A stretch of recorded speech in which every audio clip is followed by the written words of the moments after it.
안녕하십니까. 예배를 지나 삶으로 우리 신앙이 나아가기를 소망하며 오늘도 함께 말씀을 나누고자 합니다. 오늘 매일 성경 본문 말씀은 요한복음 3장입니다. 1절부터 15절까지 말씀을 읽어보겠습니다. 그런데 바리새인 중에 니고데모라 하는 사람이 있으니 유대인의 지도자라. 그가 밤에 예수께 와서 이르되 랍비여 우리가 당신은 하나님께로부터 오신 선생인 줄 아나이다. 하나님이 함께 하시지 아니하시면 당신이 행하시는 이 표적을 아무도 할 수 없음이니이다. 예수께서 대답하여 이르시되 진실로 진실로 네게 이르노니 사람이 거듭나지 아니하면 하나님의 나라를 볼 수 없느니라. 니고데모가 이르되 사람이 늙으면 어떻게 날 수 있사옵나이까? 두 번째 모태에 들어갔다가 날 수 있사옵나이까? 예수께서 대답하시되 진실로 진실로 내게 이르노니 사람이 물과 성령으로 나지 아니하면 하나님의 나라에 들어갈 수 없느니라. 육으로 난 것은 육이요 영으로 난 것은 영이니 내가 내게 거듭나야 하겠다 하는 말을 놀랍게 여기지 말라. 바람이 임의로 불매 네가 그 소리를 들어도 어디서 와서 어디로 가는지 알지 못하나니 성령으로 난 사람도 다 그러하니라. 니고데모가 대답하여 이르되 어찌 그러한 일이 있을 수 있나이까? 예수께서 그에게 대답하여 이르시되 너는 이스라엘의 선생으로서 이러한 것들을 알지 못하느냐? 진실로 진실로 내게 이르노니 우리는 아는 것을 말하고 본 것을 증언하노라. 그러나 너희가 우리의 증언을 받지 아니하는도다. 내가 땅의 일을 말하여도 너희가 믿지 아니하거든. 하물며 하늘의 일을 말하면 어떻게 믿겠느냐? 하늘에서 내려온 자 곧 인자 외에는 하늘에 올라간 자가 없느니라. 모세가 광야에서 뱀을 든 것 같이 인자도 들려야 하리니 이는 그를 믿는 자마다 영생을 얻게 하려 하심이니라. 아멘. 오늘 본문에 등장하는 인물은 니고데모입니다. 니고데모도 굉장히 유명한 인물이죠. 성경 오늘 우리가 읽은 본문 3장은 니고데모에 대한 소개로 시작합니다. 바리새인 중에 니고데모라는 사람이 있으니 유대인의 지도자라 이렇게 시작하죠. 니고데모는 바리새파에 속한 사람임을 알 수 있습니다. 그뿐만 아니라 니고데모가 유대인의 지도자라고 말하는 것을 보면 이 사람이 사내들인 공회 회원이었음을 알 수가 있죠. 바리새파에 속한 사내들인 공회 회원이기 때문에 바리새파를 대표하는 인물 중에 한 사람이 니고데모였다고 생각을 하시면 되겠습니다. 니고데모에 대한 기록은 요한복음에만 나타납니다. 다른 복음서에는 니고데모에 대한 기록이 없죠.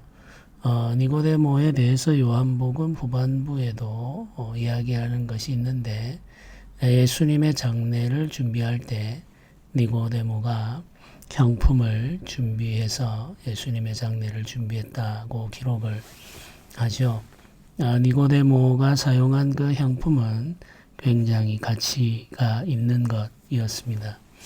니고데모가 사용한 향품의 양을 볼 때에 니고데모는 상당한 부자였다고 우리가 생각을 할 수가 있습니다.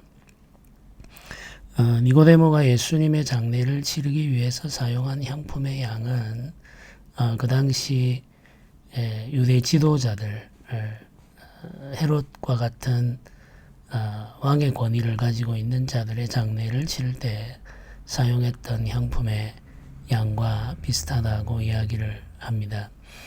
그러니까 혼자 그 많은 향품을 감당할 수 있었다는 것은 니고데모가 엄청난 부자였다는 의미인 거죠. 유대인들의 전승에 따르면 니고데모는 그 당시 예루살렘에서 손에 꼽을 만한 부자 중에 한 사람이었다. 이렇게 이야기를 하기도 합니다. 그러니까 니고데모에 대해서 우리가 한 번 더 생각을 해보면 바리새파에 속해서 율법을 굉장히 중요하게 생각하고 순종하며 살았고 사내들인 공회 회원으로서 유대인들의 신학을 지도하는 지도자의 자리에 앉아 있었다. 그뿐만 아니라 그는 매우 큰 재물을 소유한 부자였다라는 사실이죠. 그런데 우리가 여기에서 한 가지 더 생각해야 될 것이 있습니다. 요한복음 2장에 기록되어 있는 예루살렘 성전에서 주님께서 행하신 일을 생각해 보아야죠. 예루살렘 성전에서 일어나고 있는 부패하고 타락한 일들, 제사와 관련되어 있는 이권을 가지고 제사장들과 사내들인 공회 회원들이 부를 축적해 왔던 일을 주님께서 꾸짖으시고 그들이 하는 일을 중지시키셨죠. 그 일을 기록한 후에 니고데모에 대한 이야기가 연결됩니다. 그러니까 두 사건은 서로 연결되어 있는 사건인 거죠. 사내들인 공회 회원이면서 부자였던 니고데모는 예루살렘 성전에서 일어나고 있는 그 부패하고 타락한 일들과 긴밀하게 연결되어 있는 사람입니다. 성전 사업을 통해서 부를 축적한 인물들 중에 니고데모가 있었을 뿐만 아니라 니고데모는 그 성전 사업의 정점에 있는 사람들 중에 하나였다고 우리가 보아야 되겠죠. 그 정도로 니고데모는 부패한 예루살렘 성전 사업과 깊이 연결되어 있었기 때문에 영적으로는 죽은 자였다고 보아야 합니다. 오늘 본문은 그런데라고 하는 말로 시작하죠. 굉장히 낯선 전환입니다. 그러나라고 하면은 반대의 전환이 되죠. 그런데라고 함으로써 이 반대의 전환은 아닌데 이거 조금 이상한 방향으로 말씀이 흘러가는 거죠. 예수님께서 예루살렘에서 이루어지고 있는 그 부패한 일을 중지시키셨기 때문에 사내들인 공회 회원들 그리고 성전 사업을 통해서 많은 이익을 챙기고 있는 사람들의 마음속에는 분노가 일어났을 것입니다. 너무나도 당연하죠. 그들이 모여 예수님을 어떻게 죽일까라고 하는 생각과 의논도 우리가 충분히 예상할 수 있습니다. 그런데 그 사람 중에 하나인 니고데모가 예수님을 찾아왔다는 거죠. 이건 굉장히 이상한 일입니다. 대적이 되어야 하고 원수가 되어야 할 사람이 예수님을 찾아온 것이기 때문에 이건 특별한 의미를 가지는 사건이 되는 거죠. 니고데모가 예수님을 방문한 시간은 밤이었습니다. 밤이라고 하는 이 단어는 시간을 표현하는 것인데 성경은 종종 이런 단어를 사용해서 영적 상태를 묘사하기도 하죠. 성경에서 지리적인 이동을 이야기할 때 내려간다 이런 표현을 사용할 때가 있습니다. 이건 역시 영적인 상태를 묘사하는 단어입니다. 영적으로 침체하게 되는 상황, 그것을 내려간다라고 하는 지리적 이동의 표현으로 묘사할 때가 많죠. 밤이라는 시간도 마찬가지입니다. 영적으로 캄캄한 어둠에 갇혀 있는 상태를 묘사할 때 이 단어가 선택되죠. 밤에 예수님을 찾아왔다라고 하는 것은 두 가지 의미가 있습니다. 하나는 사람들의 눈길을 피하고자 하는 니고데모의 마음, 심리의 상태를 보여주죠. 그는 사내들인 공회 회원이었고 지금 사내들인 공회 회원은 예수님에 대한 분노를 품고 있습니다. 예수님을 죽여야겠다는 생각을 하는 이들도 많았죠.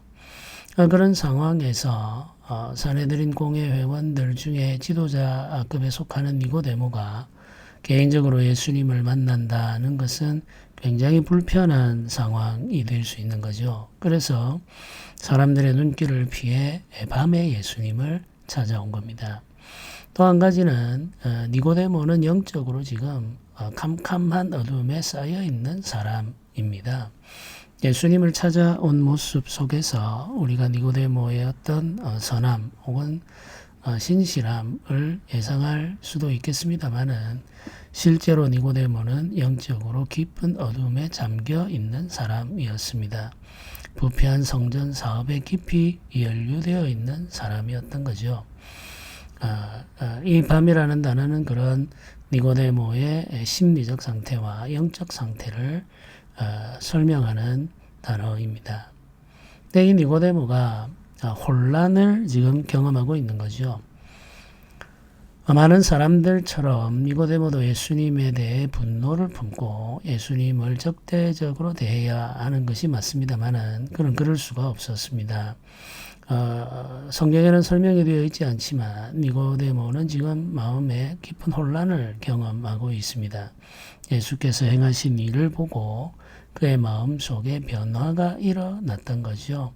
지금까지 아무 문제 없었던 그의 삶, 그 삶이 뒤흔들리고 있는 거죠.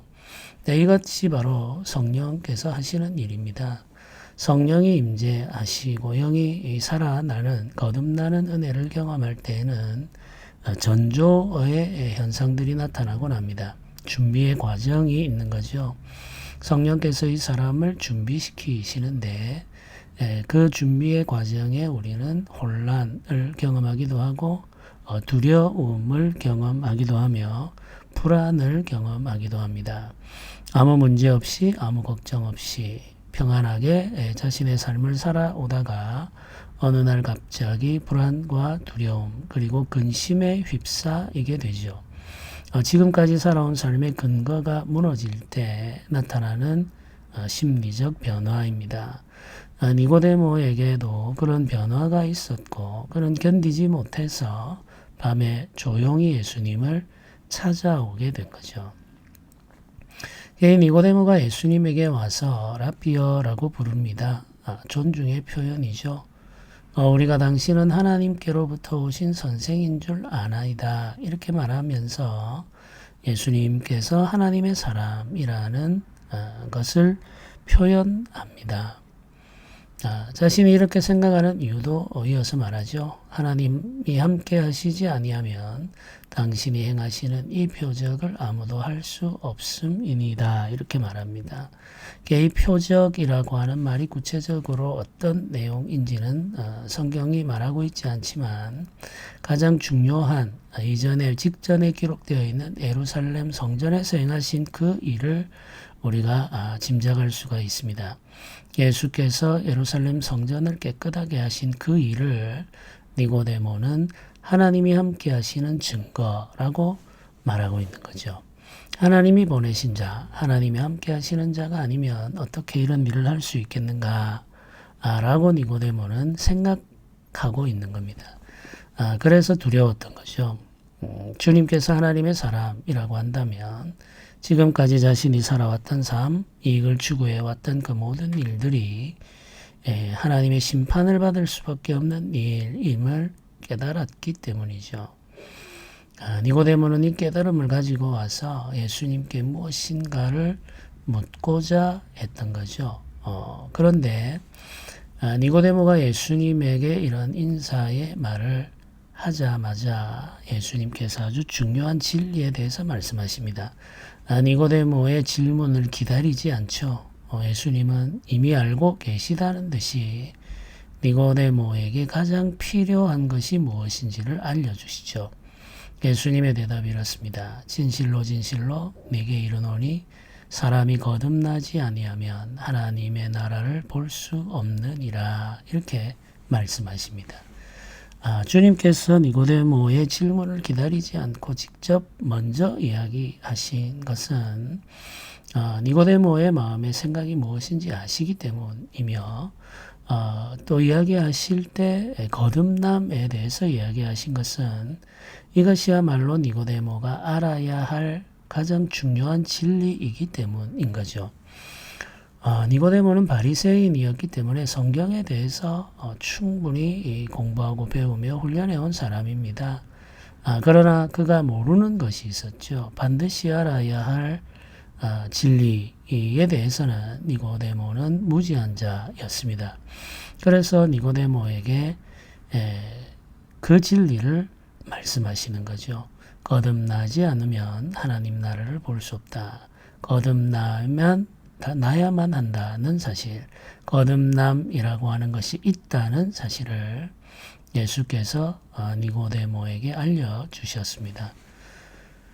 니고데모가 주님의 말씀을 듣고 깜짝 놀라죠. 거듭남이라고 하는 말은 처음 들었기 때문입니다. 바리새인들의 가르침 속에서는 한 번도 들을 수 없었던 말이죠. 그래서 니고데모는 질문합니다. 사람이 늙으면 어떻게 다시 날 수 있습니까? 두 번째 모태에 들어갔다 나올 수 있습니까? 이렇게 묻습니다. 굉장히 엉뚱한 말이죠. 불가능한 것을 니고데모가 이야기합니다. 이 니고데모가 이런 말을 하는 것은 거듭남이라고 하는 것에 대한 기본적인 생각 자체를 한 번도 해본 적이 없다는 것을 알려주는 거죠. 니고데모는 거듭남에 대해서는 완전히 무지한 상태였던 겁니다. 그래서 예수님께서 거듭남에 대해서 설명하시죠. 이 거듭남은 물과 성령으로 이루어지는 것이라고 말합니다. 사람이 물과 성령으로 나지 아니하면 하나님의 나라에 들어갈 수 없느니라고 말씀하시죠. 물은 회개의 세례를 말합니다. 성령은 하늘로부터 임하시는 하나님의 영이죠. 그러니까 우리를 거듭나게 하는 것은 회개의 세례와 성령입니다. 회개의 세례에 이르게 하는 것은 말씀이죠. 말씀을 듣고 죄를 깨달아 회개하고 세례를 받는 것, 그리고 성령의 은혜로 말미암아 우리는 거듭나게 됩니다. 이 거듭남은 회개의 세례와 성령의 역사인 거죠. 그리고 이어서 하시는 말씀이 이렇습니다. 육으로 난 것은 육이요 영으로 난 것은 영이다. 이렇게 말씀하시는데 우리의 육체는 부모의 몸으로부터 나오죠. 근데 우리의 영의 살아남, 이 영의 탄생이라고 하는 것은 하나님으로부터 이루어지는 일입니다. 하나님 아버지께서 이루어 주시는 은혜이죠. 부모의 은혜로 말미암아 우리의 육체가 태어났다면 우리의 영이 살아나는 것은 하나님 아버지의 은혜로 말미암는 일입니다. 하나님 아버지의 은혜가 없이는 우리의 영이 살아나는 일도 또 우리의 영이 깨어나는 일도 없죠. 영의 상태를 우리가 설명하면 두 가지를 말할 수 있습니다. 하나는 영적으로 죽어있는 상태죠. 이것은 하나님에 대한 무지의 상태입니다. 예수님을 믿지 않는 사람들의 상태를 영적으로 죽은 상태라고 말합니다. 근데 영이 잠들어 있는 상태인 경우도 있습니다. 영이 잠들어 있는 상태는 믿고 구원받은 자이지만 그 영이 깊은 잠에 빠져 있어서 진리에 무감각한 상태에 이르러버린 것을 말하죠. 우리가 살아가는 이 시대에는 영적으로 보면 죽어 있는 사람도 많고 영적으로 볼 때 잠들어 있는 사람도 많습니다.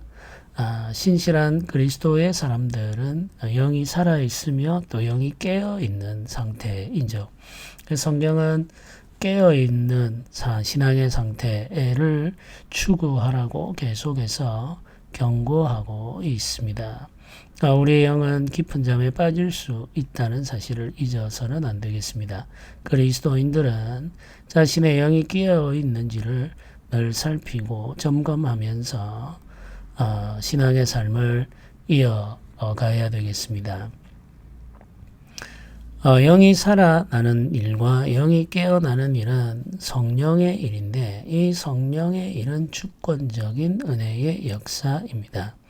바람이 임의로 분다 이렇게 표현하죠. 임의로 분다는 말은 주권적으로 일하신다는 뜻입니다. 사람이 이 바람의 방향을 바꿀 수 없듯이 성령이 하시는 일을 사람이 조정할 수 없습니다. 우리는 기대하고 기도할 수는 있으나 우리가 성령을 불러내리거나 성령을 쫓아내거나 할 수는 없죠. 성령은 물질이 아닙니다. 성령은 인격이신 하나님이시죠. 주권을 가지고 계신 하나님이시기 때문에 성령은 주권적으로 일하십니다. 사람의 의지로 통제할 수가 없죠. 어떤 사람들은 기도원에서 목사들이 성령을 나누어 주는 것 같은 행위를 할 때가 있습니다. 성령을 받으라. 이렇게 말씀하실 수 있는 분은 예수 그리스도 분이십니다. 어떤 영적 지도자나 교사도 성령을 나누어 주거나 성령을 받게 할 수가 없습니다. 목사가 할 수 있는 일은 성령이 임하기를 간절히 기도하는 것뿐이죠. 성령 하나님은 주권적으로 일하시는 인격이시라는 사실을 기억해야 되겠습니다. 성령은 임의로 일하십니다. 주권적으로 일하시죠. 우리는 성령이 일하신다는 사실을 알 수는 있으나 언제 어떻게 일하시는지를 예측할 수는 없죠. 바람이 어떻게 시작되며 어디로 불어가는지 우리가 모르는 것과 같죠. 그래서 성령의 사역은 신비입니다. 근데 성령의 사역은 신비이지만 성령의 사역은 뚜렷한 증거를 가지고 나타납니다. 바람이 어디서 불어오고 어디로 가는지 모르지만 바람이 부는 것은 알 수 있죠. 그것처럼 성령이 일하신다는 사실을 우리는 알 수 있습니다. 성령이 신비로운 영이라고 해서 비밀스러운 영이라고 생각해서는 안 됩니다. 신비와 비밀은 다르죠. 아주 은밀하게 비밀스럽게 일하시는 분이 아닙니다. 성령 하나님은 나타나시는 영이죠. 그 증거와 그 표적을 세상에 나타내시기 때문에 성령이 임하시고 성령이 일하신다는 사실을 우리는 확인할 수가 있습니다. 주님께서 성령으로 말미암은 거듭남을 설명해 주시자 니고데모가 말합니다. 어찌 그런 일이 있을 수 있습니까? 이렇게 말하죠. 어찌 그런 일이 있을 수 있습니까? 여전히 무지한 상태에서 벗어나지를 못하는 거죠. 근데 이 성령의 사역은 말로 듣는다고 해서 알 수 있는 것이 아닙니다. 영적인 거듭남도 마찬가지죠. 아무리 잘 설명하고 많이 설명해도 알 수가 없습니다. 어떻게 그런 일이 있을 수 있습니까? 라고 말할 수밖에 없죠. 왜 그렇습니까? 경험하지 못했기 때문입니다. 니고데모는 성령의 역사를 경험한 적이 없고 그의 영은 아직도 완전히 살아나지 않은 상태이기 때문에 아무리 많은 말을 들어도 깨달을 수가 없습니다. 예수님께서 네가 이스라엘의 선생이면서도 이런 일을 모르는구나 라고 꾸짖으시죠. 바리새인들은 성경을 많이 읽었음에도 불구하고 진리에 이르지 못했습니다. 왜 그렇습니까? 성령이 그들에게 임하지 않았기 때문이죠. 성령에 대해서 무지한 사람들은 성경을 읽어도 깨달을 수가 없습니다. 성경은 성령이 기록하신 책이죠. 그렇기 때문에 성경을 깨닫기 위해서는 성령의 은혜가 필요합니다. 성령 하나님께서 우리의 눈을 열어주셔야 깨달을 수 있죠. 설교를 들을 때 깨달음이 필요하죠. 우리가 말씀을 이해할 수 있어야 됩니다. 그건 역시 성령의 은혜입니다. 성령이 주시는 은혜가 없이는 말씀을 들어도 그 말씀의 은혜를 깨닫지를 못합니다. 그래서 인간적인 생각이 앞서게 되고 그 생각에 의지해서 살게 되는 거죠. 우리의 신앙생활도 육의 신앙생활, 육의 예배생활이 있습니다. 몸은 예배하고 있는 거죠. 그러나 영은 예배하지 못하는 겁니다. 영이 죽어 있거나 잠들어 있기 때문이죠. 우리의 신앙생활은 영의 신앙생활이 되어야 합니다. 영이 살아있고 영이 깨어 있어야 영의 신앙생활이 되죠. 우리의 몸이 예배 자리에 있는 것도 중요합니다만은 우리가 간절히 사모해야 하는 것은 우리의 영이 깨어서 주를 만나는 것이죠. 주의 말씀을 우리의 영이 듣게 되어야만 우리는 그 말씀의 은혜를 누릴 수가 있습니다. 니고데모는 지금 예수님과 대화를 하고 있고 그 말씀을 듣고 있지만 그 말씀이 너무 어렵죠. 그가 영적으로 깨어있지 못하기 때문에 그렇죠. 그 영이 아직 살아나지 못했기 때문입니다. 예수님께서 이 니고데모가 하는 말에 대한 답을 해주시죠. 어떻게 이런 일이 일어날 수 있느냐라고 질문할 때 예수님이 하신 말씀은 인자가 들려야 하리라 입니다. 14절에 이렇게 말하죠. 모세가 광야에서 뱀을 든 것 같이 인자도 들려야 하리니 이는 그를 믿는 자마다 영생을 얻게 하려 하심이라. 모세가 광야에서 뱀을 들었다라고 할 때 이 뱀은 놋뱀을 말합니다. 나무에 달려있는 놋뱀이죠. 이 나무에 달려있는 놋뱀은 나무에 달리신 예수 그리스도를 미리 보여주는 그림자입니다. 일종의 상징이죠. 예수께서 십자가에 달려 죽으실 때에 비로소 성령이 임하신다는 것을 알려주시죠. 주의 십자가 고난이 먼저 있어야 하고 그 죽음에서 부활을 경험한 후에 성령이 임하시면 영이 살아나는 역사가 본격적으로 일어날 것을 예고하고 계십니다. 니고데모가 어찌하여 이런 일이 있을 수 있습니까? 라고 물었을 때 내가 고난받고 죽은 후에 다시 살아나 하늘로 올라가면 성령이 임하실 것이고 그 영의 역사가 시작될 때 거듭남의 은혜가 세상 가운데 나타난다라고 알려주십니다. 오늘 이 본문의 말씀을 우리가 함께 묵상하면서 기대하는 마음과 소원하는 마음을 가지게 되죠. 우리 영의 살아남 그리고 영의 깨어남 성령의 은혜임을 기억하면서 오늘 간절히 기도하면서 우리가 영적으로 살아난 자, 영적으로 깨어있는 자로 예배하기를 소망해야 되겠습니다. 오늘날 교회에 영적으로 죽어있는 자 혹은 영적으로 잠들어 있는 자들도 많습니다. 우리가 기도해야 되겠죠. 우리 예배를 통해서 영이 살아나는 역사, 영이 깨어나는 역사가 매주일마다 일어나기를 소망하면서 기도하며 주일을 기다리는 성도들이 되시기를 바랍니다. 함께 기도하겠습니다. 은혜로우신 하나님 아버지 감사합니다. 우리가 주의 은혜를 바라고 소망하며 주를 기다립니다. 주께서 베풀어 주시는 위로와 은혜 속에서 우리가 살기를 원합니다. 성령의 은혜로 우리의 영이 살아나고 우리의 영이 깨어나는 역사를 경험하게 하옵소서. 주의 교회 예배 때 성령이 임재하시어 죽어있는 영을 살리시고 잠들어 있는 영을 깨워 주옵소서. 주께서 주의 교회에 심령의 부흥을 허락하여 주시기를 원하며 주의 은혜를 간절히 기다립니다. 감사드립니다. 우리 주 예수님의 이름으로 기도드립니다. 아멘.